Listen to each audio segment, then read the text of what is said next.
तुलसी माता की कहानी। एक समय की बात है, जालंधर नाम का दुराचारी राक्षस था। उसने चारों तरफ उत्पात मचा रखा था। उसकी पत्नी वृंदा बहुत ही धार्मिक विचारों की थी।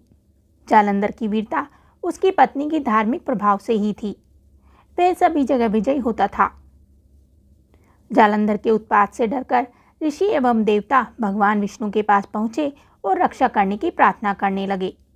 उन सब की प्रार्थना सुनकर भगवान विष्णु सोच विचार करने लग गए कि फिर वृंदा का धर्म भंग करने का निर्णय किया। उन्होंने योग माया से एक मृत शरीर वृंदा के घर के आंगन में डलवा दिया। माया का पर्दा होने की वजह से वृंदा को वह मृत शरीर अपने पति का दिखाई दिया। अपने पति को मरा हुआ देखकर वह उस मृत शरीर पर गिरकर रोने लगी। उसी समय वहां पर एक साधु आ गए और कहने लगे, बेटी इतना विलाप मत कर, मैं मृत शरीर में जान डाल दूंगा। साधु ने मृत शरीर में जान डाल दी। रोते हुए वृंदा ने उस मृत शरीर को आलिंगन कर लिया, जिससे उसका पतिव्रत धर्म नष्ट हो गया। वृंदा को भगवान का यह छल कपट का जब पता चला, उसका पति जालंधर जो देवताओं से युद्ध कर रहा था, वृंदा का सतीत्व नष्ट होते ही वह मारा गया। जब वृंदा को इस बात का पता चला तो उसने क्रोध में आकर भगवान विष्णु को श्राप दे दिया। जिस प्रकार तुमने छल से मुझे पति से अलग किया है, उसी प्रकार तुम भी अपनी पति का छल पूर्वक हरण होने पर स्त्री वियोग सहने के लिए मृत्यु लोक में जन्म लोगे। यह कहकर वृंदा अपने पति के शव के साथ सती हो गई। भगवान विष्णु अब अपने छल पर बड़े लज्जित हुए।